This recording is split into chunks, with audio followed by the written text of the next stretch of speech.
Always try to do this if you can. You see this pipe right here? Okay, do you see any couplers? Do you see any fittings? And we're still going. No couplers, no fittings, one piece.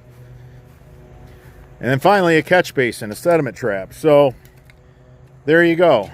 You're looking at that 45-foot discharge in one piece of pipe. Nothing can pull apart, come apart, and the tree roots can't get in. That is the right way to run any discharge line.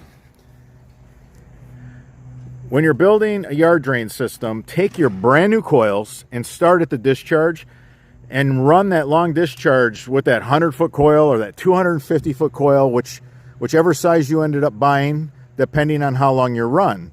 Don't have any couplers. Don't have, a bunch of little pieces that you're putting together when you're trying to run a one-piece line.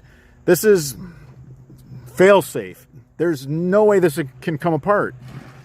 This is fail-safe. There's absolutely no way this pipe can come apart. This outperforms triple wall, thin wall, schedule 35, thick wall, schedule 40 PVC. This outperforms all of them because all those pipes I just named, they have to have a coupler every 10 feet.